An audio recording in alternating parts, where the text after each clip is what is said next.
महर्षी नारदांना सांगितलं की दुसऱ्या जन्मी मी दासीपुत्र होतो, थांबायला तयार नाही.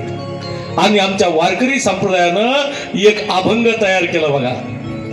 बामनाचं पोर एक खेळीयासी भ्याल, ब्राह्मणाचे पोरे एका खेळात झाले, बामनाचं पोर एक खेळीयासी भ्याल, ब्राह्मणाचे पोरे एका खेळात झाले. 12 वर्ष लपला रे, 12 वर्ष लपला रे, कापत कापत बाहेर आले, नागवची करून निघेल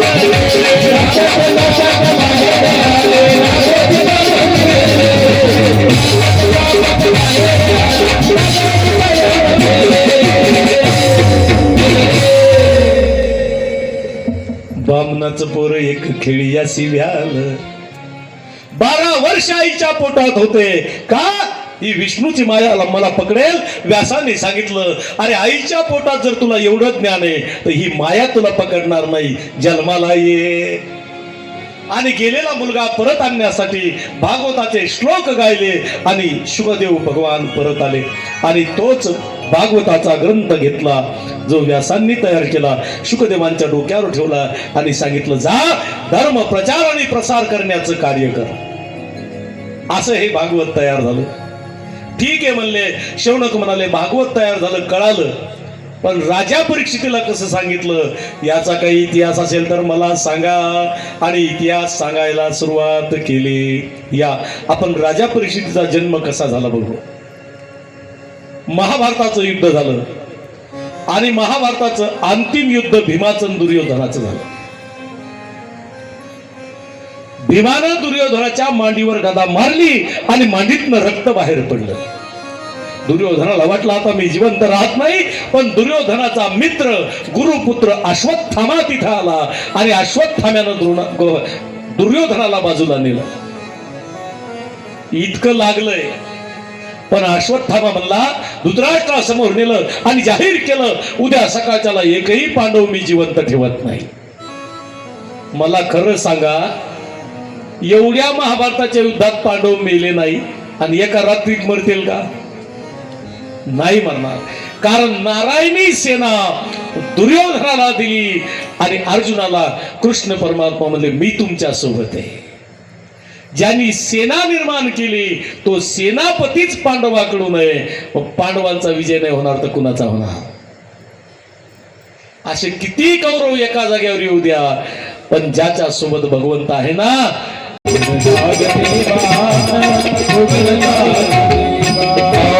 उजेडात होते पुण्य अंधारात पाप, ज्याचे त्याचे हाती आहे कर्तव्याचे माप.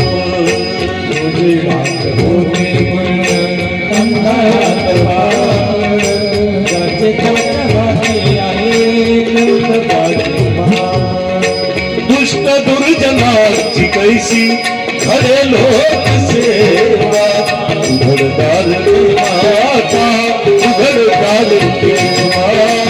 देहाची जोडी भक्तीचा देवा, देहाची जोडी भक्तीचा देवा.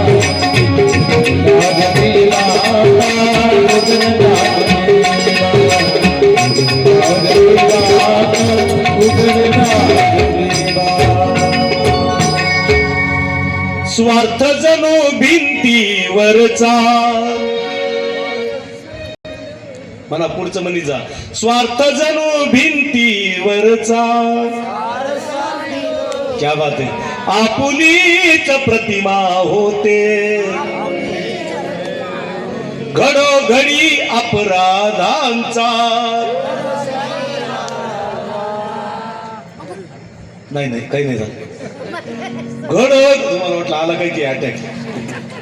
एक सांगू का वाईट माणसं लवकर मरत नसते, कळलं का नाही? राधे राधे प्रेम से बोलो, जोर से बोलो. जो नहीं बोलता राधे उसके काम आधे बोलो. घडोघडी अपराधांचा, उघडदार देवाता उघडदार देवा. म्हणून भगवंताला सगळं माहितीये. भगवंतानं 5ही पांडवाला आपल्या महालात बोलावून घेतलं. रात्र झाली आणि द्रौपदी सोबत द्रौपदीचे 5 मुलं झोपलेली आहेत. लक्ष देऊन ऐका कथा. रात्रीचा अंधुक प्रकाश पडलेला आहे. हातामध्ये खड्ग घेतलं आणि अश्वत्थाम्या निघाला पांडवांना मारण्यासाठी. आणि द्रौपदीच्या शिबिराजवळ आला आणि हातामध्ये खड्ग घेतलं. त्यांनी बघितलंच नाही पांडव एका पांडवांची मुलं आहेत, बघितलंच नाही. सपासप वार केला आणि 5ही पांडवांच्या मुलांची हत्या केली. आणि हातामध्ये 5 मुंडके घेतले. पळत पळत निघाला. दुर्योधना दुर्योधना बघ, पांडव मेले, पांडव मेले, पांडव मेले. धृतराष्ट्र आंधळा होता पण मूर्ख नव्हता बरं का. धृतराष्ट्र म्हणाला इकडे ये आणि 5ही मुंडक्यावर हात फिरून पाहिला. त्यावेळी धृतराष्ट्र म्हणाला अरे अश्वत्थाम्या काय केलंस? हे पांडव नाही, पांडवांची 5 मुलं आहेत आणि आम्हाला तिलांजली देण्यासाठी एकही पांडव पुत्र तू जिवंत ठेवला नाहीस. आणि अश्वत्थाम्याची चूक लक्षात आली. अश्वत्थाम्यानं विचार केला आता अर्जुन मला जिवंत सोडणार नाही, मग जाता जाता जेवढं नुकसान करता येईल तेवढं करू. अश्वत्थाम्याला माहित होतं अभिमन्यूची पत्नी उत्तरा गरोदर आहे. ब्रह्मास्त्र घेतलं आणि उत्तरेच्या गर्भावर वार केला. तिनं कृष्णाचा धावा केला. सुदर्शन चक्राने गर्भाचं रक्षण केलं. प्रभूनं गर्भ पुनर्जीवित केला.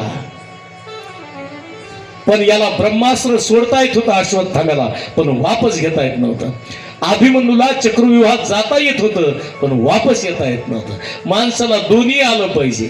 कोणतं? इचू चढवायचा आणि इचू उतरायचा. काय धंदे आहेत लोकांचे, कशाला आगाऊ शिकत आहेत काय माहित. काही काही लोक स्पेशल इचाचे मंत्र शिकतात, चढवायचे उतरायचे नाही. आणि रात्र झाली.